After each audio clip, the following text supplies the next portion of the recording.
الحمدللہ رب العالمین اللہم صلی علی محمد وعلی آلہ وصحبہ وبارک وسلم اما بعد اعوذ باللہ من الشیطان الرجیم بسم اللہ الرحمن الرحیم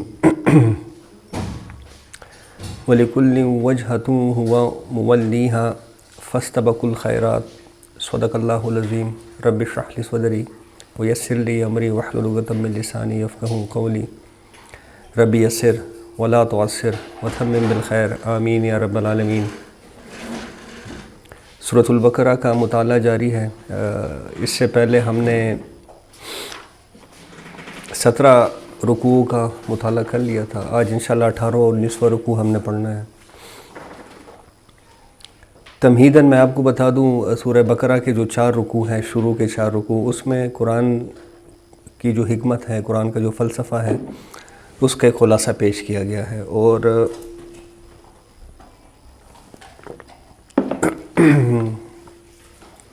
قرآن کا بنیادی فلسفہ کیا ہے؟ ایمان ثلاثہ۔ اجمالاً کہیں ایمان باللہ، اور تفصیلاً کہیں تو ایمان ثلاثہ، یعنی کہ اللہ پر ایمان لے کے آنا ہے، پھر یہ ہے کہ آخرت پر ایمان لے کے آنا ہے، اور ان دونوں یہ جو غیب کی چیزیں ہیں، مطلب نہ اللہ کو ہم نے دیکھا ہے نہ آخرت کو ہم نے دیکھا ہے، تو یہ باتیں جو ہم تک پہنچا کے لا رہے ہیں، یعنی کہ رسول صلی اللہ علیہ وسلم، تو ایمان رسالت جو ہے، یعنی کہ رسالت پر ایمان، یہ آپ سمجھ لیں کہ یہ کی ہے اصل میں ہماری ایمان کی۔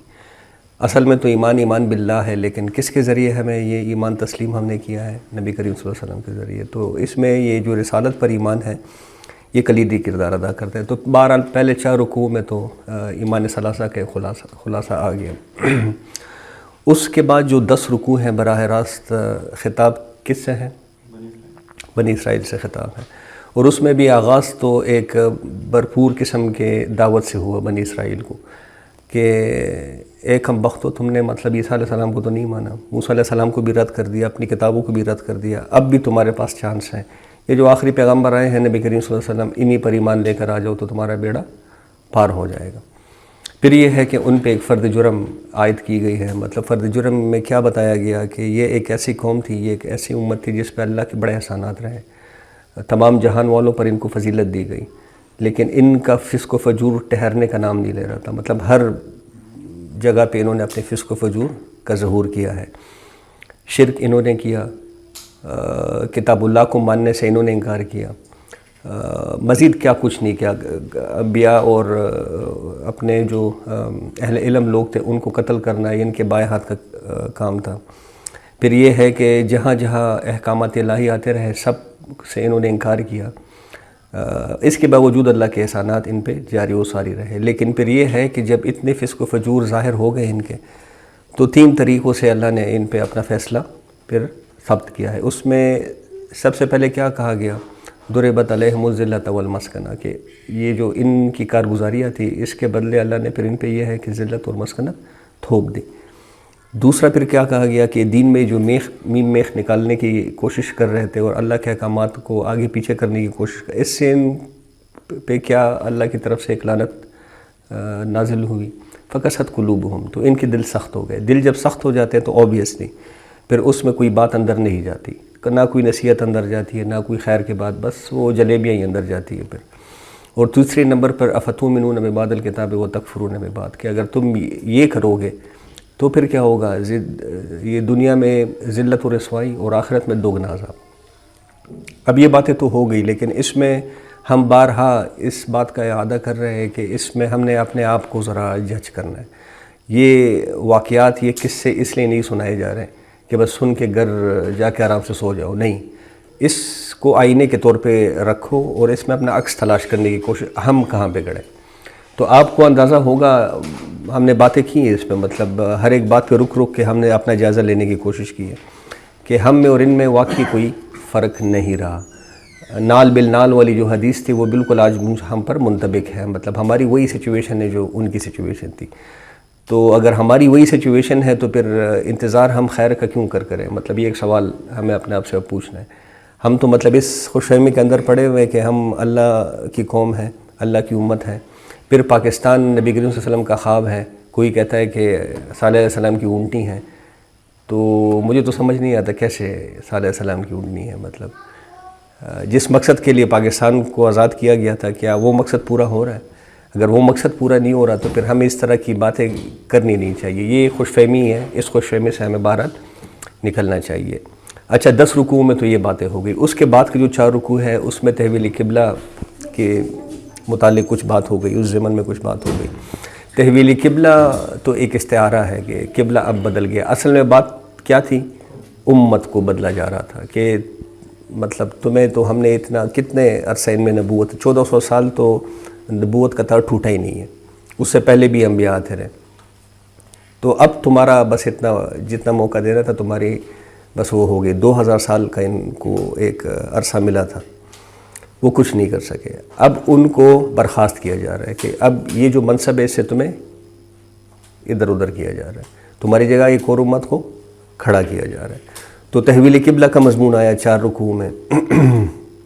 اور اس نئے قبلے کی یا اس نئی امت کی جو اصل بنیاد ہے وہ ایک شخصیت ہے. وہ کون سی شخصیت ہے؟ حضرت ابراہیم علیہ السلام. کیوں کہ بنی اسرائیل کے دل میں تو یہی بات تھی کہ نبی آئے گا تو ہم میں سے آئے گا. ادھر اہل عرب کے بارے میں بھی ان کے تو الگ الگ خیالات تھے، لیکن بہرحال وہ بھی یہی سوچتے تھے کہ یہ تو کم از کم قابل نہیں تھے نبی کریم صلی اللہ علیہ وسلم، نعوذ باللہ یہ نبوت کے قابل نہیں تھے. ابو جہل پہ آ جاتی تو ہم مان بھی لیتے وغیرہ وغیرہ. لیکن اہل عرب بھی ابراہیم علیہ السلام کو اپنا باپ دادا مانتے تھے، اہل کتاب بھی ابراہیم علیہ السلام کو اپنا باپ دادا مانتے تھے. اور بات رہ گئی بنی اسماعیل کی تو ان کی تو نسل ہی ابراہیم علیہ السلام سے چلی ہے. تو وہ ایک ایسی شخصیت ہے حضرت ابراہیم علیہ السلام جو سب میں مشترک ہے. تو ان کے ضمن میں، ان کے پرسپیکٹیو میں تحویل قبلہ کا حکم آیا. مطلب کیا کہا گیا کہ اب قبلہ خانہ کعبہ ہوگا. وہ خانہ کعبہ کی تعریف کس طرح کی گئی کہ یہ وہ خانہ کعبہ ہے جس کی دیواریں کس نے اٹھائی؟ ابراہیم علیہ السلام نے اور اسماعیل علیہ السلام نے، تاکہ کسی کو کوئی مسئلہ نہ رہے اس میں. تو بہرحال یہ تحویل قبلہ کا ذکر ہو گیا. یہ کل ہم نے یہ 2 رکوع کچھ پڑھ لیے تھے، اس میں بڑی تفصیل کے ساتھ بات ہو گئی تھی. آج اسی مناسبت سے بات کو آگے لے کے جائیں گے انشاءاللہ. وَلِكُلِّ وَجْهَةٌ هُوَ مُوَلِّيهَا، اور ہر ایک کے لیے ایک سمت متعین ہے جس کی طرف وہ اپنا رخ کرتا ہے. مطلب اپنی زندگی گزارنے کے لیے ہر کوئی اپنا ایک رخ معین کرتا ہے. مطلب یا میں نے اس راستے پہ جانا ہے، یا میں نے اس راستے پہ جانا ہے، یا میں نے دین کی طرف جانا ہے، یا میں نے دنیا کی طرف جانا ہے. یہ سارا مطلب کوئی فیصلہ بندہ اندر سے کر لیتا ہے تو اسی راستے پہ چلتا ہے. تو ہر کسی کے لیے ایک سمت متعین ہے، وہ خود متعین کرتا ہے اس کو جس کی طرف اس نے رخ کیا ہوا ہے. اسی طرح مسلمانوں کو اشارتاً کہا جا رہا ہے کہ تمہارے لیے بھی ہم نے ایک سمت، یہ جو کل تحویل قبلہ کی بات ہو رہی تھی کہ تمہارے لیے بھی ایک سمت ہم نے متعین کر دی ہے، اب اسی کی طرف اپنے رخ کیے رہو. ایک تو ظاہری حوالے سے، مطلب نماز پڑھو تو کس طرف منہ کر کے پڑھو؟ خانہ کعبہ کی طرف پڑھو. دوسری طرف اس کو معنوی اعتبار سے اگر لے تو معنوی اعتبار سے تم نے اپنا رخ کون سا اپنا متعین کرنا ہے؟ فاستبقوا الخیرات، اے مسلمانوں آگے بڑھو، دوسروں سے نیکی کام، مطلب دوسروں سے آگے نکلنے کی کوشش کرو. فاستبقوا سبقت سے نکلا ہے. سبقت کا کیا مطلب ہوتا ہے؟ کسی سے آگے نکلنے کی کوشش کرنا. تو خیر کے کاموں میں دوسروں سے آگے نکلنے کی کوشش کرو، نیکیوں میں دوسروں سے آگے نکلنے کی کوشش کیا کرو. یہ معنوی رخ ہے تمہارے لیے. ایک ظاہری رخ ہے، وہ خانہ کعبہ ہے. اینما تکونوا، جہاں کہیں تم ہوگے، یاتی بکم اللہ جمیعا، لے آئے گا تمہیں اللہ سب کے سب کو. یہ کس طرف اشارہ ہے؟ ایمان بالآخرت کی طرف اشارہ ہے کہ ایک دن تم سب کو میں نے جمع کرنا، تم جہاں بھی ہوگے. ان اللہ علی کل شیء قدیر. اور اس پہ دلالت اللہ تعالیٰ کس طریقے سے کر رہا ہے کہ بے شک اللہ ہر چیز پر قادر ہے. یہ ہمارے ایمان ہے کہ بالکل ایسا ہی ہے. وَمِنْ حَيْثُ خَرَجْتَ، اور جہاں سے بھی، جہاں کہیں سے بھی آپ نکلے اے نبی صلی اللہ علیہ وسلم. یہ آپ صلی اللہ علیہ وسلم کو تو براہ راست بات بتائی جا رہی ہے، ان کے توسط سے ہمیں یہ بتایا جا رہا ہے کہ وَمَنْ حَيْثُ خَرَجْتَ فَوَلِّ وَجْهَكَ شَطْرَ الْمَسْجِدِ الْحَرَامِ، تو پھیر لیجئے اپنے چہرے کو مسجد حرام کی طرف نماز کے دوران اسپیسیفکلی. وَإِنَّهُ لَلْحَقُّ مِنْ رَبِّكَ، اور بے شک یہ حکم، یا یہ یہاں پہ حق حکم کے اس میں آیا ہے، معنی میں آیا ہے کہ یہ جو حکم دیا ہے کس نے دیا ہے؟ یہ آپ کے رب کی طرف سے ہے. وَمَا اللَّهُ بِغَافِلٍ عَمَّا تَعْمَلُونَ، اور نہیں ہے اللہ بے خبر اس سب سے جو کچھ تم کر رہے ہو. ومن حیث خرجت، اور جہاں کہیں سے بھی آپ صلی اللہ علیہ وسلم نکلے. دیکھیں کتنے تاکید کے ساتھ یہ بات بتائی جا رہی ہے کہ جہاں کہیں سے، اب فیصلہ ہو گیا اصل میں کہ امت چینج ہو گئی ہے.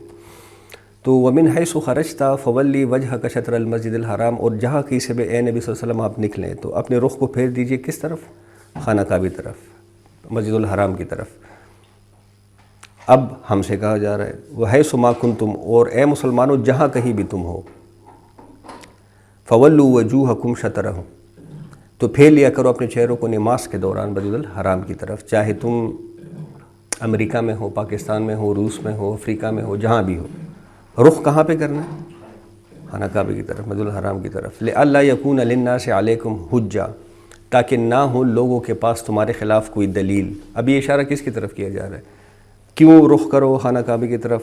تاکہ لوگوں کے پاس تمہارے خلاف کوئی دلیل نہ ہو. یہ اہل کتاب کی طرف اشارہ ہے. کیوں؟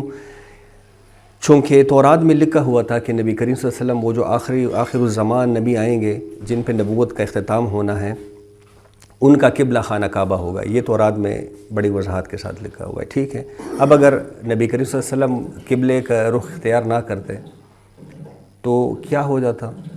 یہود حجت قائم کرتے آپ صلی اللہ علیہ وسلم پر کہ بھئی ہمارے تورات میں تو یہ لکھا ہوا ہے، یہ تو اس طرف رخ ہی نہیں کر رہے. تو ایک حجت ان پہ قائم ہو جاتی. تو یہاں پہ سائملٹینیسلی دو کام ہو رہے ہیں سائملٹینیسلی. ایک تو یہ کہ ان پر اتمام حجت ہو رہا ہے. اتمام حجت کا کیا مطلب؟ کہ اب قبلے کا رخ یہ ہے، چھوڑو یروشلم کو، یہ ان پہ اتمام حجت ہوگی. دوسری طرف قطع عذر بھی ہو رہا ہے کہ ان کے پاس جو دلیل تھی کہ یہ ان کا کعبہ اس طرف ہوگا تو اس کا قطع عذر بھی آ گیا. یہ قیامت کے دن نہ دنیا میں نہ قیامت کے دن اب کوئی حجت قائم کر سکیں گے مسلمانوں پر. تو لئلا یکون للناس علیکم حجہ، تاکہ لوگوں کے پاس آپ کے خلاف، آپ صلی اللہ علیہ وسلم اور مسلمانوں کے خلاف کوئی حجت نہ رہے. الا الذین ظلموا منہم، سوائے ان کے جو زیادتی کریں ان میں سے، جو ظلم کریں ان میں سے. مطلب جو ظالم ہیں انہوں نے تو بات کرنی ہے، قبلے کی بات نہ، وہ تو مچھر کے پیچھے پڑے ہوئے تھے کہ یہ قرآن میں مچھر کی مثال کدھر سے آ گئی. تو جو ظالم ہیں انہوں نے تو کہنا ہی ہے، ان کے منہ تو بند نہیں ہوں گے، تو ان کی تم پرواہ مت کرو.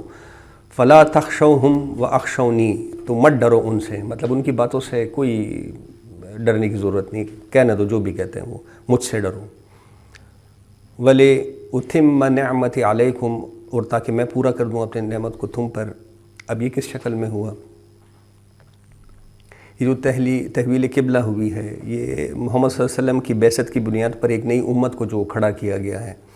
اور اسے امامت الناس کا، امام الناس اب ہم ہیں نا. اب کس نے دنیا کو ہدایت بتانی ہے؟ ہم تو جیتے ہیں کہ دنیا میں تیرا نام رہے. اب تو ہمارے ذمہ ہے یہ کام. تو اس سے جو ہمیں سرفراز کیا گیا ہے، یہ کار رسالت سے جو ہمیں سرفراز کیا گیا ہے، یعنی کہ یہ جو ابراہیم علیہ السلام کی وراثت تھی، یہ جو ہم میں منتقل ہوئی ہے، یہ کیا ہے؟ وَلِأُتِمَّ نِعْمَتِي عَلَيْكُمْ. یہ اصل میں اللہ کی نعمت کا اتمام ہم پہ ہوا ہے. وہ جو کہا گیا تھا نا کہ میں نے تم کو تمام عالموں پر، تمام جہان والوں پر فضیلت دی. اب وہ فضیلت کس کو ملی؟ ہمیں ملی. الفاظ چینج ہیں. وہاں پہ فضلتکم علی العالمین کہا گیا، یہاں وَلِأُتِمَّ نِعْمَتِي عَلَيْكُمْ. یہ اللہ تعالیٰ کی نعمت کا اتمام. اس سے بڑی نعمت اور کیا ہو سکتی ہے کہ آپ کو ہدی للناس کے لیے یہ ذمہ داری آپ پر ڈالی گئی. وَلَعَلَّكُمْ تَهْتَدُونَ، اور تاکہ تم ہدایت حاصل کرو. کما ارسلنا فیکم رسولا منکم، جس طرح ہم نے مطلب اب وہ یہ پروسیس ہوا کیسے؟ اب اس پہ بات ہو رہی ہے کہ یہ کیسے ہوا. کما ارسلنا فیکم رسولا منکم، کہ جس طرح ہم نے بھیجے تمہارے درمیان ایک رسول صلی اللہ علیہ وسلم کو، تم ہی میں سے اٹھا کھڑا کیا ہم نے ایک رسول کو. اب یہاں پہ یاد کیجئے وہ جو ابراہیم علیہ السلام اور اسماعیل علیہ السلام کی دعا تھی، کل ہم نے پڑھی تھی. وہ دعا کر رہے تھے اللہ سے کہ ان میں مبعوث فرما انہی میں سے ایک رسول یا نبی جو کیا کرے. 3 قسم کے کام بتائے تھے کہ تلاوت کرے ان پر، تمہارے اے اللہ تمہارے کلام کی تلاوت کرے ان پر، نمبر 1. نمبر 2، ان کو کتاب اور حکمت کی تعلیم دے، اور نمبر 3، ان کا تزکیہ کرے. اب وہ دعا حرف بحرف یہاں پہ قبول ہو رہی ہے، صرف ترتیب کا فرق ہے. وہ ترتیب کا فرق کیا ہے وہ ابھی سامنے آ جائے گا. یتلو علیکم آیاتنا، وہ تلاوت کرتے ہیں تم پر ہماری آیات. اب یہ جواب دے رہے ہیں نا، وہ دعا وہ ذہن میں رکھے، اب اس کا جواب آ رہا ہے اللہ کی طرف سے کہ میں نے مبعوث فرما دیا ہے ایک نبی کو. اب وہ کیا کرے گا؟ یتلو علیکم آیاتنا، وہ تم پر تلاوت، ہماری آیات کی تلاوت کرے گا. وَيُزَكِّيكُمْ، اب دیکھیں اس کو ترتیب میں اوپر کر دیا گیا. یہ آیات جب تلاوت ہوگی اس کے ذریعے سے کیا ہوگا؟ تمہارا تزکیہ ہوگا، تمہارا اخلاص پیدا ہوگا تمہارے دل میں، تمہارے دل کے اندر جو مسائل ہیں، جو بیماریاں ہیں، جو حرص ہے، جو تکبر ہے، اس کا صفایا یہ کر دے گا، تمہارا تزکیہ ہو جائے گا. تو پھر کیا ہوگا؟ وَيُعَلِّمُكُمُ الْكِتَابَ وَالْحِكْمَةَ، پھر ہم سکھاتے ہیں تمہیں تعلیم، احکامات اور حکمت کی.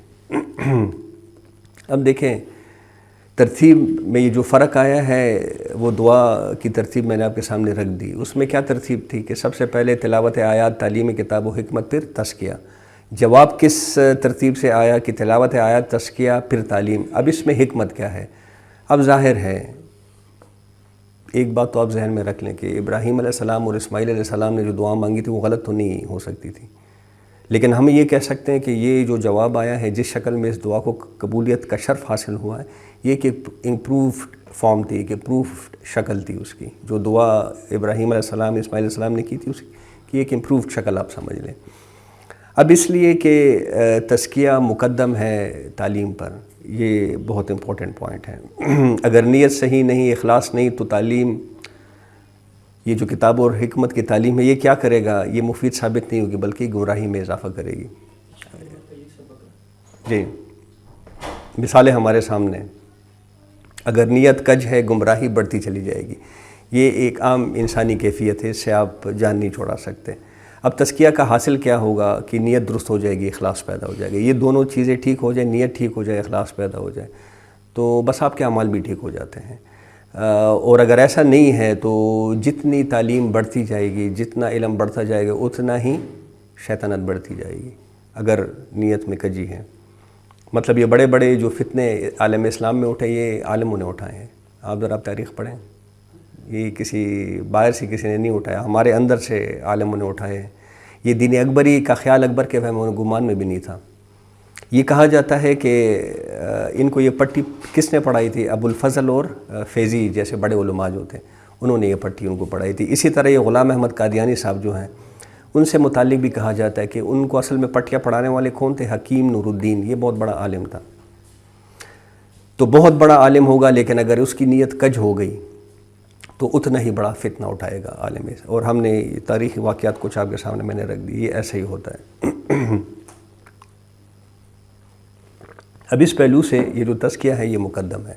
پہلے تزکیہ ہوگا تو اس کے بعد ہی مطلب یہ ہے کہ آگے کام ٹھیک ہوگا.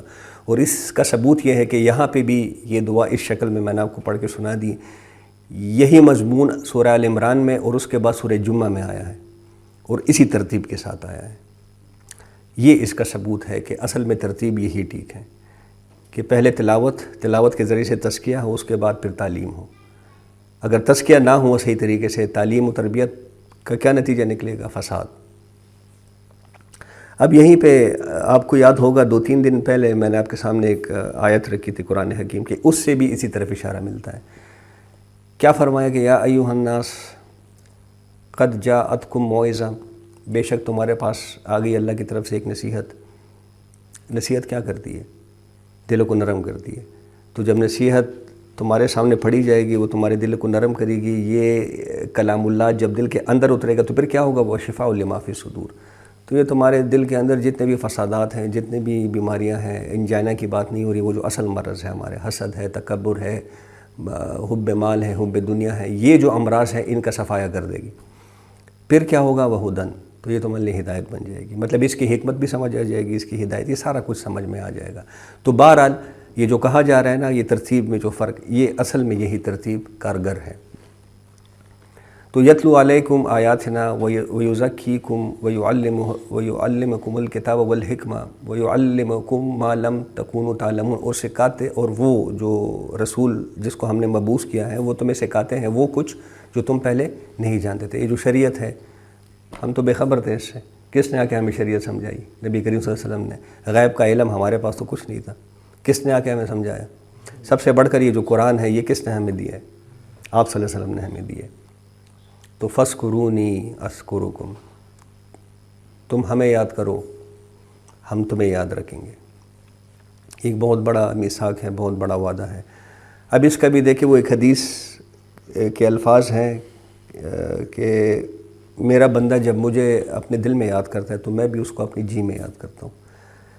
میرا بندہ جب میرا ذکر کسی محفل میں کرتا ہے تو اس کا ذکر میں بہت بڑے محفل میں کرتا ہوں، مطلب ملائکہ کی جو محفل میں ہے اس میں اس کا پھر ذکر کرتا ہوں۔ تو فَاذْكُرُونِي اذْكُرْكُمْ، یہ اصل میں شرط ہے، ایک وعدہ ہے نا، تم مجھے یاد رکھو تو میں تمہیں اگر ہم نے اللہ کو بلا دیا تو پھر کیا ہوگا؟ اللہ ہمیں بلا دے گا، جس طرح آج بلایا ہوا ہے۔ مطلب جتنے ہر سال حاجی بڑھتے جا رہے ہیں، حاجیوں کی تعداد تو بڑھتی جا رہی ہے ہر سال، اتنے ہی فتنے ہمارے معاشرے میں بڑھتے، بلکہ اس سے 10 گنا زیادہ، 100 گنا زیادہ۔ یہ کیوں ہو رہا ہے؟ ہم نے اصل میں اللہ کو بلایا ہوا ہے۔ یہ جو کچھ کر رہے ہیں عبادات، یہ سب اخلاص سے خالی ہیں، مذاق والی بات ہے۔ وَاشْكُرُوا لِي وَلَا تَكْفُرُونَ، اور دیکھو میرا شکر ادا کرو، میرا کفر مت کرو۔ وَاشْكُرُوا لِي سے اب اس کو کیسے مطلب ہم پرسیو کریں کہ میری احسانات کا ادراک کرو۔ اللہ کے کتنے احسانات ہیں، مطلب یہاں پہ بیٹھے بیٹھے ہم پہ کتنے، ہمارے باڈی کا جو پورا فنکشن چل رہا ہے کون کر رہا ہے آپ کے خیال میں؟ یہ میں کر رہا ہوں، میں اپنے دل کو دھڑکا رہا ہوں، میں اپنے خون کو سرکولیٹ کر رہا ہوں، میں خود سے پل کے چپکا نہیں، یہ سب اللہ کی طرف سے ہو رہا ہے۔ تو اس کا ادراک کرو، میری ہر نعمت کا ادراک کرو، اور پھر یہ ہے کہ زبان سے بھی شکر ادا کرو، عمل سے بھی شکر ادا کرو۔ ہمارا مسئلہ کیا ہے؟ زبان سے تو نکل ہی جاتے ہیں کبھی کبھار الفاظ، لیکن عملی طور پہ کچھ کرنے کے لیے تیار نہیں ہے۔ اب آگے یہاں پہ تحویل قبلہ کا مضمون بھی ختم ہو گیا۔ اب آگے اللہ تعالیٰ کا پہلا خطاب ہے اہل ایمان کے ساتھ ہجرت کے بعد۔ دیکھیں وہ گاہے بگاہے مکی قرآن آپ اٹھا کے پڑھیں گے تو گاہے بگاہے اہل ایمان سے بات کی گئی ہے، لیکن یہ امت ڈکلیئر کرنے کے بعد، پہلے تو امت ڈکلیئر نہیں ہوئی تھی نا، اب امت ڈکلیئر ہو گئی ہے۔ امت ڈکلیریشن کے بعد یہ پہلا خطاب ہے، پہلی ہدایت ہے جو اللہ کی طرف سے ہماری طرف آ رہی ہے۔ اور پہلی ہدایت کیا ہے؟ یا ایھا الذین آمنوا استعینوا بالصبر والصلاۃ ان اللہ مع الصابرین۔ اب یہ بہت امپورٹنٹ مقام ہے۔ یہاں ایک تو آپ کے سامنے میں نے بات رکھ دی کہ وہ جو 18 رکوع تھے، جو یہ تعارف کے سلسلے میں ایک بات ہم نے آپ کے سامنے رکھی تھی کہ یہ جو قرآن کی یہ صورت ہے سورۃ البقرہ، یہ 2 حصوں میں منقسم ہے، پہلے 18 رکوع اور بعد کے 22 رکوع۔ تو پہلے 18 رکوع تو یہاں پہ ختم ہو گیا، ابھی ہم 19 مطلب یہ جو دوسرا نصف ہے اس کا اب آغاز کرنے لگے ہیں۔ اور یہاں سے خطاب کہاں سے؟ مطلب پہلے بنی اسرائیل سے خطاب تھا، اب کس سے خطاب ہو رہا ہے؟ اب موجودہ امت مسلمہ سے خطاب ہو رہا ہے، یا ایھا الذین آمنوا استعینوا بالصبر والصلاۃ، کہ ایک نئی امت اب سامنے آ گئی ہے۔ اب دیکھیں پچھلی رکوع میں کل جو ہم نے پڑھا تھا اس میں اس امت کا چارٹر آ گیا تھا سامنے۔ وہ چارٹر کیا تھا کہ تم برپا کس لیے کیے گئے ہو، مطلب کیا ضرورت پڑ گئی تھی، کیا ان میں کوئی کمی تو نہیں تھی؟ مطلب 2 ہاتھ ان کے بھی تھی، 2 آنکھیں ان کی بھی تھیں، بنی اسرائیل کی میں بات کر رہا ہوں۔ کیپیسٹیز میں ہم سے وہ زیادہ بہتر ہیں، ہم سے زیادہ عقل مند ہیں، ہم سے زیادہ عقل و شعور رکھتے ہیں۔ تو کیا ایسا مسئلہ ہوا کہ 2 باتیں تھیں؟ ایک تو ان کا فسق و فجور، نمبر 1، دوسرا جو اصل ڈیوٹی ہے انسان کی اس دنیا کی زندگی میں وہ پورا نہیں کر۔ وہ ڈیوٹی کیا ہے؟ لِتَكُونَ شُهَدَاءَ عَلَى النَّاسِ، تاکہ تم شاہد بنو الناس پر، لوگوں پر، وَيَكُونَ الرَّسُولُ شَهِيدًا عَلَيْكُمْ، اور تاکہ رسول بنے تم پر شاہد۔ یہ کب ہوگا؟ یہ قیامت کے دن ہوگا۔ قیامت کے دن ہر امت یا ہر قوم کے رسول کو اٹھایا جائے گا، اس سے پوچھا جائے گا باقاعدہ کہ تم نے میرا پیغام پورا پہنچا دیا تھا اپنی قوم کو یا اپنی امت کو؟ سب اقرار کریں گے اور وہ ثبوت بھی پیش کریں گے کہ ہم نے، کیا نوح علیہ السلام آپ کے خیال میں ثبوت پیش نہیں کر سکیں گے کہ میں نے بات پوری 950 سال انہوں نے تبلیغ کی تھی؟ کیا عیسیٰ و موسیٰ علیہ السلام ثابت نہیں کر پائیں گے کہ ہم نے تو تیرا پیغام پہنچا دیا تھا؟ کیا محمد صلی اللہ علیہ وسلم انہوں نے ثابت کر دیا تھا حجۃ الوداع میں، سب کے منہ سے نکلوا دیا تھا کہ بالکل تو نے باقاعدہ پورے طریقے سے، احسن طریقے سے دین ہماری طرف پہنچا دیا ہے۔ اب بات آ گئی ہم پہ، کیا ہم یہ ثابت کر سکیں گے کہ ہم نے شہادت دے دی تھی؟ ہم تو قولی شہادت نہیں دے پاتے، عملی شہادت تو بہت دور کی بات ہے۔ مطلب حق کو حق کہنے ہی آج مشکل ہے ہمارے لیے، آواز ہمارے گلے کے اندر پھنس جاتی ہے۔ کسی مطلب پتہ ہوتا ہے کہ بھائی ہمارا غلط راستے پہ جا رہا ہے، کچھ کہنے کی ہمت ہی نہیں ہے۔ اب یہ حالات ہیں ہمارے، تو یہ جو چارٹر تھا اس امت کا، یہ پچھلی رکوع میں تو بیان ہو گیا۔ اس کا کیا مطلب ہے کہ تم اب لنکڈ ہو ہمیشہ ہمیش کے لیے ان لوگوں کے ساتھ۔ لنکڈ کس طرح ہو کہ پہلے کیا ہوتا تھا کہ اللہ کی ہدایت آتی تھی رسول یا نبی کو، اور وہ لوگوں میں اس کو عام کرتے تھے۔ اب ختم نبوت کے بعد کیا ہو گیا کہ وہ ڈیوٹی، وہ کار رسالت یہ ہمارے ذمہ آ گیا۔ تو ہم یہ جو امت ہے اب یہ ایک لنک بن گئی ہے۔ اللہ، رسول اور عوام کے بیچ لنک کیا ہے؟ یہ امت، ہماری وہ حیثیت ہے۔ اسی لیے وہ حدیث میں ہے کہ آپ صلی اللہ علیہ وسلم نے فرمایا ہے کہ میری امت کے جو علماء ہوں گے ان کا درجہ کیا ہوگا؟ بنی اسرائیل کے انبیاء کا، کیونکہ نبوت تو اب ختم ہو گئی، نبوت تو اب آنی نہیں ہے، تو علماء پہ یہ ذمہ داری آ گئی۔ اچھا، اب نبوت تو ختم ہو گئی ہے، آپ کے سامنے ایک بات آ گئی ہے، نبی کریم صلی اللہ علیہ وسلم پر آ کے نبوت ختم ہو گئی، لیکن یہ کتاب ہمارے سامنے موجود ہے، اس کا پہنچانا یہ فریضہ ہمارے سر پہ آ گیا ہے، اس کو عام کرنا ہے۔ ہم تو جیتے ہیں کہ دنیا میں تیرا نام رہے، یہ کام ہم نے کرنا ہے، حجت قائم کرنی ہے ہم نے، اور صرف تبلیغ سے نہیں بلکہ عملاً کر کے دکھانا ہے۔ کیا کر کے دکھانا ہے؟ عمل، اس دین کو قائم کرنا ہے، حق دین کو قائم کرنا ہے، یا کم از کم اس کی جد و جہد کرنی ہے، جس دین کو محمد صلی اللہ علیہ وسلم نے قائم کر کے دکھایا۔ حجت ہم پہ قائم ہو چکی ہے، مطلب یہ ہم کہہ ہی نہیں سکتے کہ یہ دین قائم نہیں ہو سکتا جب وہاں قائم ہو گیا۔ مطلب آپ نبی کریم صلی اللہ علیہ وسلم کے حالات پہ ذرا غور کریں، اکیلا بندہ تھا پورے اہل عرب میں، کیا تھا ان کے پاس؟ وسائل کچھ نہیں تھے، بے بس، لوگوں نے ان کو گالیاں دی، لوگوں نے ان کو پتھر مارے، کیا کچھ نہیں کیا، لیکن اپنے جد و جہد پہ اڑے رہے اور وہ دین قائم کر کے، تو حجت ہم پہ قائم ہو چکی ہے، ہم کچھ بھی نہیں کہہ سکتے یا کمزور ہیں۔ 1.5 ارب ہیں اس وقت مسلمانان، مطلب کلیم بھی نہیں کر سکتے کہ ہم کمزور ہیں یا ہمارے پاس وسائل نہیں ہے، ہمارے پاس عقل و دانش نہیں ہے، سب کچھ ہے، کرنے کے لیے تیار نہیں ہے اصل میں۔ تو بہرحال یہ ذمہ داری ہمارے اوپر آ گئی ہے، اور جب ایسا ہم کریں گے، اب دیکھیں ساری دنیا ایک طرف چل رہی ہے اور آپ دوسری طرف چلنا شروع کر دیں، تو جب یہ ہوگا تو کیا ہوگا؟ قربانیاں پھر دینی پڑے گی کہ نہیں؟ دینی پڑے گی۔ مشکلات جھیلنی ہوگی کہ نہیں؟ جھیلنی ہوگی۔ جان و مال کا نقصان برداشت کرنا ہوگا یا نہیں؟ یہ کرنا پڑے گا۔ اس کی وجہ یہ ہے کہ آپ ایک ایسی بات کر رہے ہیں کہ آپ کے گھر والے سب سے پہلے آپ کے مخالف ہو جاتے ہیں، مطلب آ کے آپ یہ بات کرنے لگے کہ بھئی یہ جو نظام ہے یہ غلط ہے، میں اس کو نہیں مانتا، تو آپ الٹیمیٹلی کیا کہہ رہے ہیں؟ مطلب جو لوگ اس نظام سے وابستہ ہیں، جن کی نوکریاں لگی ہوئی ہیں، جن کے کاروبار لگے ہوئے ہیں، جن کو یہاں سے فائدہ ہو رہا ہے، آپ نے ان سب کو لات مار دی کہ میں تم سب کو نہیں مانتا۔ یہ الٹیمیٹلی اتنا بڑا دعویٰ ہے اصل میں۔ تو سب سے پہلے آپ کے گھر کے اندر سے ہی آپ کی مخالفت شروع ہو جاتی ہے، پھر معاشرے میں آپ کی مخالفت شروع ہو جاتی ہے۔ یہ سب کچھ برداشت کرنا پڑے گا، یعنی کہ آرام سے گھر بیٹھے کفر جگہ نہیں چھوڑے گا، یہ بالکل بھی ایسا نہیں ہوگا، اور حق ویسی ہوا میں نہیں آ جائے گا۔ مطلب یہ دنیا میں زندگی کا پرپز یہی ہے کہ یہ ذمہ داری ہمارے سر پہ دی گئی ہے کہ تم نے یہ کر کے دکھانا ہے۔ اللہ کے لیے کیا مشکل ہے؟ وہ پوری کائنات کو چلا رہا ہے، تو کیا اس زمین میں اپنی دین کو وہ نہیں قائم کر سکتا؟ کن فیکون، 1 سیکنڈ کی بات ہوگی، سب کے سب بدل جائیں گے، لیکن نہیں، قانون یہ نہیں ہے اللہ کا۔ قانون کیا ہے؟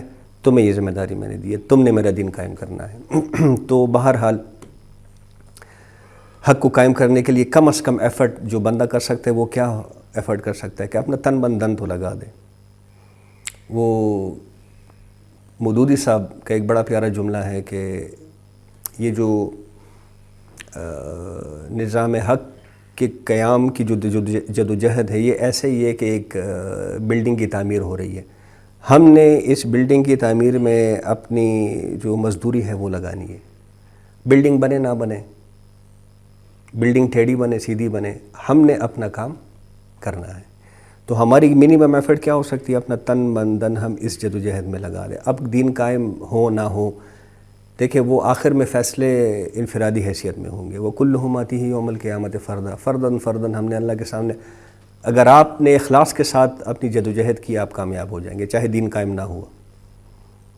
باقی اجتماعی فیصلے تو اسی برسر زمین ہوں گے، یہ قرآن واضح کرتا ہے۔ تو ہماری قوم جس وقت اس وقت جس طرف جا رہی ہے، تو یہ سمجھنا بھی غلط فہمی ہے کہ چلو ہم تو صحیح ہیں، ہم تو اپنی نمازیں پڑھتے ہیں، ہم تو اپنے تہجد پڑھتے ہیں، سب کے سب مارے جائیں گے جب وہ عذاب کا کوڑا آئے گا۔ تو اب یہ پہلا خطاب ہے اہل ایمان سے۔ کچھ بیک گراؤنڈ میں نے آپ کے سامنے رکھ دیا، کوئی اتنا سخت کام ہے۔ یا ایھا الذین آمنوا استعینوا بالصبر والصلاۃ، یعنی کہ منصب امامت پر مامور کرنے کے بعد پہلی اور بنیادی ہدایت دو چیزوں کی دی جا رہی ہے۔ سب سے پہلے کیا؟ صبر۔ اس کے بعد کیا؟ صلاۃ۔ صلاۃ سے ہم مطلب کیا نکالتے ہیں؟ دعا۔ مطلب صلاۃ، یہ جو ہم نماز میں کھڑے ہوتے ہیں، اصل مقصد کیا ہوتا ہے؟ اللہ سے لو لگانا، اللہ سے دعا کرنا۔ تو یہ دو چیزیں بتائی گئی ہے کہ ان سے اب تم نے استعانت حاصل کرنی ہے، مدد حاصل کرنی ہے۔ یہ راہ حق پر جو چلنا ہے، یہ کوئی پھولوں کا بستر نہیں ہے۔ بہرحال یہ ایک عظیم الشان اور پرخطر ذمہ داری ہے۔ وہی ذمہ داری کی بات آ گئی ہے، رسپانسبلٹی، کہ اپنی رسپانسبلٹی کو پہچاننے کی ضرورت ہے آج، جس کا بار اٹھاتے ساتھ ہی ہر قسم کے مصائب کی بارش شروع ہو جاتی ہے۔ یہ تاریخ آپ اٹھا کے دیکھ لیں، جس نے بھی حق کے لیے کھڑے ہو کے جدوجہد کی ہے، مصائب کا شکار ساری زندگی رہا ہے۔ سخت آزمائشوں میں ڈالے جاؤ گے، نقصانات جھیلنے پڑیں گے تمہیں، یہ سب کچھ ہو کر رہنا ہے اگر حق کے راستے پہ چلنا چاہتے ہو۔ اور اس باری ذمہ داری کا بوجھ اٹھانے کے لیے جس طاقت کی ضرورت ہے، اس کا حصول دو چیزوں سے ممکن ہے۔ کون سی دو چیزوں سے؟ صبر اور نماز۔ صبر کی صفت اپنے اندر پیدا کرنے کی ضرورت ہے۔ کیوں؟ صبر بہت سے اہم ترین اخلاقی اوصاف کے لیے ایک جامع عنوان ہے۔ صبر نہیں ہوگا نا تو آپ کوئی اچھائی اپنے اندر پیدا نہیں کر سکتے۔ ہر اچھائی کو اپنے اندر پیدا کرنے کے لیے بہت بڑے صبر کی ضرورت ہوتی ہے۔ صبر اور استقامت ایک ہی چیز ہے۔ صبر جب مسلسل ہو جائے تو استقامت بن جاتا ہے۔ ایک ٹائم پہ صبر تو وہ صبر ہی کہلائے گا۔ بہرحال پھر یہ ہے کہ صبر اب کس طور سے، مطلب آپ جب اس حق کے راستے پہ چلیں گے تو مطلب کس طور سے آپ کو صبر کرنا پڑے گا؟ دیکھیں، اپنے نفس کی شرارتوں پر صبر کرنا پڑے گا، اپنی فکر کی کجی پر صبر کرنا پڑے گا، اپنی بے بسی پر صبر کرنا پڑے گا، معاشرے کے غلط رجحانات پر صبر کرنا پڑے گا، دم توڑتے ہوئے اسلامی اقدار پر صبر کرنا پڑے گا، پھلتے پھولتے طاغوت کے طاقت پر صبر کرنا پڑے گا، اپنی صحیح اور جہد جو ہم کر رہے ہیں، جدوجہد جو ہم کر، اس کی ناکامی پر صبر کرنا پڑے گا، اور کفر اور الحاد کے بڑھتے ہوئے طاقت پر صبر کرنا پڑے گا۔ یہ سب کچھ ہو رہا ہے نا، اس کے باوجود آپ اس راستے کو اپنانے چلے ہیں، تو یہ سب اب صبر کرنا پڑے گا۔ پھر صبر سے بڑھ کر مصابرت۔ دیکھیں یہاں پہ تو صبر کی طرف اشارہ کیا جا رہا ہے نا۔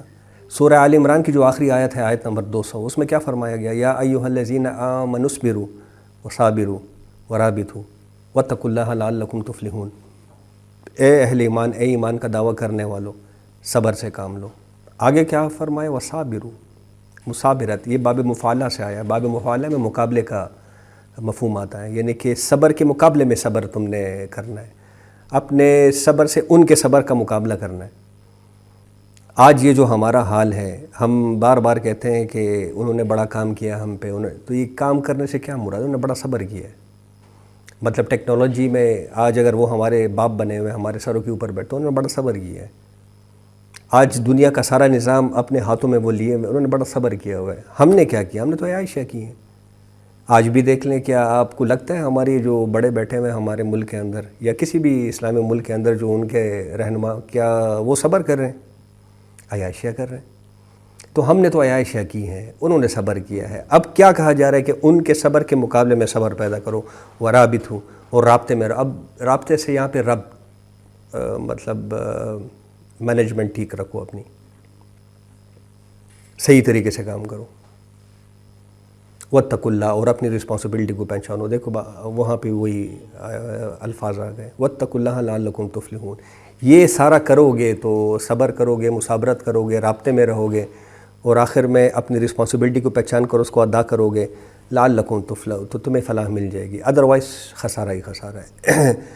تو صبر سے کام لینا پڑے گا، اور یہ صبر جب ختم ہونے لگے، اب یہ امپورٹنٹ بات ہے کہ صبر کو کیوں صلاۃ سے ملایا جا رہا ہے۔ یہ صبر جب دیکھیں انسان ہوتا ہے نا، آپ ایک چیز پہ صبر کرتے ہیں، دوسری بات پہ صبر، تیسری بات پہ، جب سینکڑوں باتیں روزانہ اس طرح کی آنے لگے آپ کو صبر کرنا پڑے تو انسان کمزور ہے۔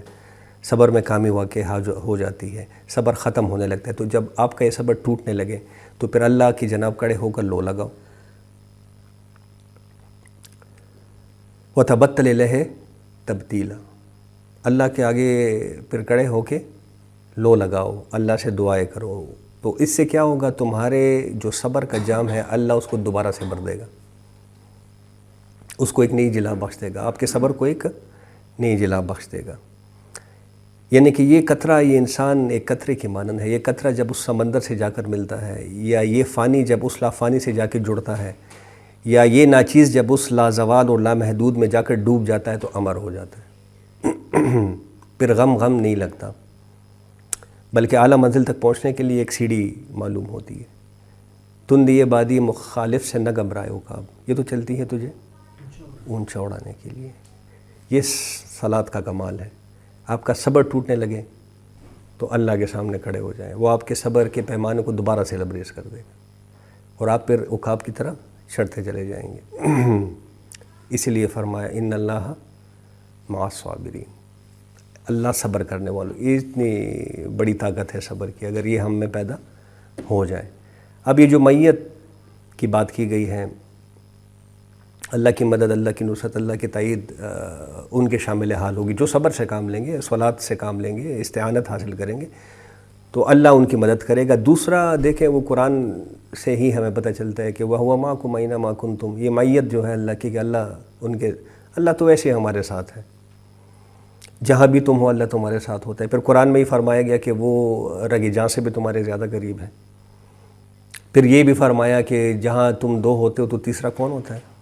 اللہ۔ تین تم ہوتے ہو تو چوتھا کون ہوتا ہے؟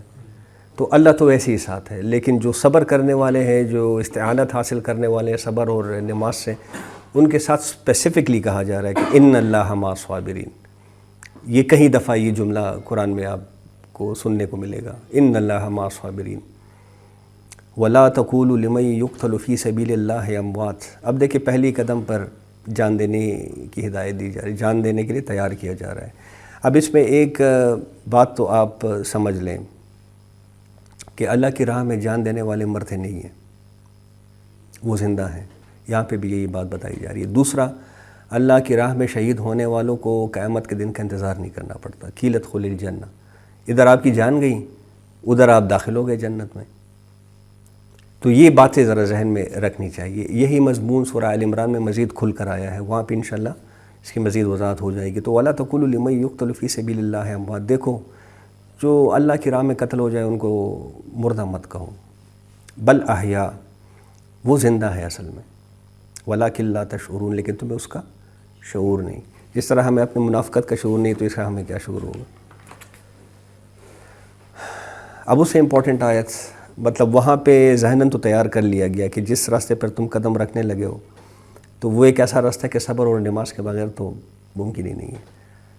کیسے ممکن نہیں؟ وَلَنَبْلُوَنَّكُمْ بِشَيْءٍ مِّنَ الْخَوْفِ وَالْجُوعِ وَنَقْصٍ مِّنَ الْأَمْوَالِ وَالْأَنفُسِ وَالثَّمَرَاتِ، اور ہم ضرور آزمائیں گے تمہیں خوف کی کیفیت سے اور تنگ دستی یا بھوک کی کیفیت سے، وَنَقْصٍ مِّنَ الْأَمْوَالِ وَالْأَنفُسِ، اور کچھ نقصان اور اموال اور جان، مطلب جو نقصان تمہیں اموال اور جانوں میں، اس سے بھی تمہیں آزمائیں گے، والثمرات، اور تمہارے ثمرات کے ضائع ہونے سے بھی تمہیں آزمائیں گے۔ اب دیکھیں اللہ کسی کو دھوکے میں نہیں رکھنا چاہتا، اللہ تو بالکل سیدھی سیدھی بات کرتا ہے، ننگی مبرہن بات کرتا ہے۔ پیچھے ہم نے کیا پڑھا کہ مطلب ہمیں تو تنبیہات دی گئی، بنی اسرائیل کو تنبیہات، ساتھ میں نبی کریم صلی اللہ علیہ وسلم کو بھی تنبیہات دی گئی کہ اگر آپ نے یہ راستہ چھوڑ دیا حق کا اور ان کی خواہشات کے پیچھے لگ گئے تو آپ کا بھی پھر کوئی لا ینصرون، آپ کا بھی کوئی مددگار نہیں ہوگا۔ تو سیدھی سیدھی بات اللہ کرتا ہے۔ یہاں پہ کیا کہہ رہے ہیں؟ دیکھ لو جس راہ پر تم نے قدم رکھا ہے، آزمائشیں آئیں گی، تکلیفیں آئیں گی، تم نے برداشت کرنا ہے اس کو۔ رشتہ دار ناراض ہوں گے، میں نے آپ کے سامنے بات رکھ دی۔ سب سے پہلے تو میاں بیوی کی جنگ شروع ہو جاتی ہے جب آپ حق کے راستے پہ چلنے لگتے ہیں، تو بیوی آپ سے لڑنے لگے گی، بہن بھائی آپ سے لڑنے لگیں گے، ماں باپ آپ پہ تنقید کرنے لگیں گے، یہ ٹھیک ٹھاک بندہ تھا، اس کو کیا ہو گیا، پاگل ہو گیا۔ مطلب آپ معاشرے میں بالکل آئسولیٹ ہو کر رہ جائیں گے، ایلینیٹ ہو کر رہ جائیں گے۔ اب میں آپ کو ایک بات بتاؤں مزے کی، یہ جو آئسولیشن ہوتی ہے نا، جب آپ معاشرے میں غیر معروف ہو جاتے ہیں، کوئی آپ کی بات سننے کو نہیں دیتا، آپ جب بھی کوئی بات کرے لوگ کہتے ہیں پاگل ہے، یہ سب سے بڑا خوف ہوتا ہے جب آپ معاشرے میں اپنے آپ کو اکیلا محسوس کرنے لگتے کہ بھئی میں تو اکیلا پڑ گیا ہوں، یہ تو کوئی بھی میری بات نہیں سن رہا. اس سے بڑا اور کوئی خوف ہو نہیں سکتا. اسی طرح جب آپ موجودہ نظام کو باطل کہہ دیں، مطلب اس سے آپ انکاری ہو جائیں، تو تنگ دستی آپ کا نصیب بن جائے گی. مطلب اب میں نے اس نظام کو غلط کہہ دیا ہے، میں نے اس سے برات لے لی ہے، اب میں نے یہاں پہ نوکری کیسے کی؟ مطلب ہر نوکری میں مسئلہ ہے. اسی نظام خراب نظام ہے تو نوکری بھی خراب، پھر ہر کاروبار میں مسئلہ ہے. تو تنگ دستی تو آپ کا نصیب بن گئی. اب یہ ایک اور مسئلہ پڑ گیا کہ مطلب یہ راہ حق پہ کیا چلیں کہ سارا معاملہ ہی الٹا ہو گیا. تو خوف کی کیفیت آپ پہ آئے گی، تنگ دستی کی کیفیت آپ پہ آئے گی. وَنَقْسِم مِّنَ الْأَمْوَالِ وَالْأَنفُسِ. پھر اموال کا نقصان. میں آپ کو ایک بات بتا دوں، آج آپ حق پہ صحیح کھڑے ہو جائیں، جو آپ نے کمایا ہے وہ آپ سے جاتا رہے گا. واللہ ہے کہ آپ کے پاس رک جائے، وہ نکل جائے گا آپ کے ہاتھ سے، کیونکہ غلط نظام سے کمایا ہے. جب آپ نے اللہ سے اللہ تو سیدھی سیدھی بات کرتا ہے، ٹھیک ہے میرے راستے پہ چلو گے تو جو باطل سے کمائے اس کو گنوانا پڑے گا، تو مال آپ کے ہاتھ سے جاتا رہے گا. والانفس، آپ کی جان کو نقصان. مطلب یہ ہے کہ جان کا خطرہ تو پیدا ہو گیا نا، آپ پورے نظام کو چیلنج کر رہے ہیں، تو آپ کے خیال میں کہاں تک کوئی آپ کی بات سنے گا؟ آپ کی اپنی زندگی خطرے میں، آپ کے اپنے خاندان کی زندگی خطرے میں، آپ کے ساتھیوں کی زندگی خطرے میں. تو اس کا بھی پھر آپ کو سامنا کرنا پڑتا ہے. والثمرات، اور ثمرات کے ضائع ہو جانے سے. اب یہاں پہ دیکھیں اس کو تعویل خاص میں اگر ہم دیکھیں تو یہ آیت کب اتر رہی ہے؟ مطلب یہ اشارہ کس طرف ہو رہا ہے؟ مدینہ میں اتر رہی ہے. کھجوروں کے باغیں پک چکی تھیں، اتارنے کا موسم تھا. ادھر سے تبوک کا اعلان ہو گیا کہ سب چلو تبوک پر. اب اگر سارے مرد نکل جائیں، عورتیں تو یہ کام نہیں کر سکتی، تو وہ ثمرات جو تیار تھی وہ گئیں، ضائع ہو گئی. نہیں یہ تو خیر مطلب یہ اسپیسیفکلی یہ جو یہ تبوک والے معاملے سے زیادہ قریب ہیں. تو یہ معاملہ تو تعویل خاص کے حوالے سے ہے. تعویل عام کے حوالے سے دیکھ لیں، ہم اپنا کیریئر بلڈ کرتے کرتے 15-20 سال تو لگ ہی جاتے ہیں. مطلب ایک خاص لیول پہ پہنچنے کے لیے کیریئر میں جب آپ اپنے عروج پہ پہنچتے تو یہ 15-20 سال کہیں نہیں گئے، یہ آپ کو لگ ہی جاتے ہیں. اس سے پہلے آپ نے 20 سال پڑھا بھی ہوتا ہے، تو 40 سال آپ نے کیریئر کو بنانے میں لگائے ہوتے ہیں. جب آپ حق کے راستے پہ آتے ہیں تو وہی بات کہ آپ کے سامنے ایک بات آتی ہے کہ یہ تو نظام ہی غلط ہے، میں تو غلط نظام کو صرف کر رہا ہوں، تو آپ کو خود لات مارنی پڑتی ہے اپنے ثمرات پر. تو یہ تعویل عام کے حوالے سے بات ہوگی. اب دیکھیں اس قسم کی بات آپ سے کی جا رہی ہے. وَلَنَبْلُوَنَّكُمْ بِشَيْءٍ مِّنَ الْخَوْفِ وَالْجُوعِ وَنَقْصٍ مِّنَ الْأَمْوَالِ وَالْأَنفُسِ وَالثَّمَرَاتِ. آخر میں پھر کہا گیا، کیا کہا گیا؟ وَبَشِّرِ الصَّابِرِينَ. اب ان چیزوں پہ جو صبر کر لیں تو ان کو بشارت دیجیے. اب بشارت اس زندگی کے لیے تو نہیں ہو سکتی، مطلب اس زندگی میں تو بس مکے ہی کھا رہے ہیں، لاتھیں پڑ رہی ہیں. بشارت اس زندگی کے لیے. وَبَشِّرِ الصَّابِرِينَ. اور یہ کن کے لیے؟ ان کے اوصاف کیا ہیں؟ الذین اذا اصابتہم مصیبہ. یہ وہ لوگ ہیں کہ جب آ پڑتی ہے ان پہ کوئی مصیبت، دن رات مصیبتوں کا سامنا کرنا پڑے گا. یہ بات بالکل واضح ہے. قالوا انا للہ و انا الیہ راجعون. تو وہ کیا کہتے ہیں کہ ہم اللہ ہی کے تو ہیں، اللہ ہی کی طرف سے تو آئے ہیں اور اللہ ہی کی طرف ہمیں واپس جانا ہے. اب دیکھیں مومن کی نشانی کیا ہے، یہ بھی حدیث سے واضح ہوتی ہے. آپ صلی اللہ علیہ وسلم نے فرمایا کہ مومن کی نشانی یہ ہے کہ جب موت آئے تو اس کے ہونٹوں پر مسکراہٹ ہوتی ہے. مطلب یہ ایک لٹمس ٹیسٹ ہے بندہ مومن کے کہ وہ اس دنیا میں زیادہ رہنا نہیں چاہتا. اس کی وجہ کیا ہے؟ جتنا آپ زیادہ رہیں گے اتنی لائبلٹی زیادہ ہوتی جاتی ہے. ایک ایک لمحے کا حساب دینا ہے. دیکھیں ہمارا تو ایمان ہے نا، ایک ایک لمحے کا حساب دینا ہے. تو ایک لمحہ جو گزر رہا ہے لائبلٹی میں اضافہ ہوتا جا رہا ہے، مجھے اس کا حساب دینا پڑے گا کہ میں کیا کرتا رہا ہوں. تو مومن کی شان یہ ہے وہ اس دنیا میں زیادہ رہنے نہیں چاہتا. اولئک علیہم صلوات من ربہم ورحمہ. یہ وہ لوگ ہیں جن پر عنایت ہے ان کی رب کی طرف سے اور اللہ کی رحمت ہے. اولئک هم المہتدون. اور یہی لوگ، اب دیکھیں کلمہ حسر ہے، یہی لوگ جو اس راستے پہ چل پڑے اور ہماری ہدایات پر چلے اور سب کچھ فیس کر لے، سب کچھ ہر چیز پہ صبر کر لے، تو وَأُولَئِكَ هُمُ الْمُهْتَدُونَ. یہی لوگ ہدایت پر ہیں اصل میں. باقی سب مذاق کر رہے ہیں. مطلب باتیں سخت ہو جاتی ہیں لیکن ان کو پرسپیکٹیو میں دیکھنا چاہیے. یہ جو ہمارا حال ہے آج کہ قرآن پڑھ پڑھ کے ہم رونے لگتے ہیں، یہ بالکل ڈرامے والی بات ہے. مطلب وہ قرآن جو کہہ رہا ہے وہ ہم کر نہیں رہے، نہ کرنے کا کوئی ارادہ رکھتے ہیں. مطلب ہمارے ٹیچو سے تو نہیں لگتا کہ ہمارا کوئی ارادہ ہے قرآن کی بات پر چلنے کا. دوسری طرف قرآن پڑھ کے رونے لگتے ہیں. یہ سب ڈرامے ہیں. ان سے ذرا ہمیں آگے سوچنا پڑے گا. اچھا، اب اس سے پہلے چونکہ خانہ کعبہ کا ذکر ہو گیا، مقام ابراہیم کا ذکر ہو گیا، تو کچھ ذہنوں میں سوال اٹھا کہ یہ جو حج کے مناسک ہیں اس میں صفا و مروہ کا جو رکن ہے، اب اس کی کیا اہمیت ہے؟ اب اس کی طرف ذرا توجہ دلائی جا رہی ہے. ان الصفا والمروۃ من شعائر اللہ، بے شک یہ جو صفا اور مروہ ہیں، ایک پہاڑی ہے، بلکہ دو چھوٹی چھوٹی پہاڑیاں تھیں، ان کا نام ہے، یہ اللہ کی نشانیوں میں سے ہیں. اب دیکھیں، شاعر، یہ شاعر اللہ سے شاعر بھی نکلا ہے. شاعر کس کو کہتے ہیں؟ شاعر اس چیز کو کہتے ہیں جو شعور بخشے. شعور بھی اسی سے نکلا ہے. شاعر کیا کرتا ہے؟ وہ آپ کو ایک شعور بخشتا ہے، آپ کو ایک نئی ڈائمنشن دکھاتا ہے. بات وہی ہوتی ہے، آپ پڑھتے ہیں تو مطلب مزہ نہیں آتا، شاعر پڑھتا ہے آپ کو مزہ آ جاتا ہے، وہ آپ کو نئے شعور دیتا ہے اصل میں. تو شاعر وہ چیز جو آپ کو شعور دیں، تو یہاں پہ وہ مراد ہے کہ وہ چیزیں جن کے ساتھ اولوالعزم انبیاء اور رسل یا اولیاء اللہ کے کچھ حالات اور واقعات کا کوئی ذہنی سلسلہ قائم ہوتا ہے، اس کو شاعر کہتے ہیں. وہ آپ کو ایک شعور دیتے ہیں، وہ آپ کو ایک ڈائریکشن دیتے ہیں، وہ آپ کو اللہ کی طرف جانے کی ایک رستہ سجاتے ہیں.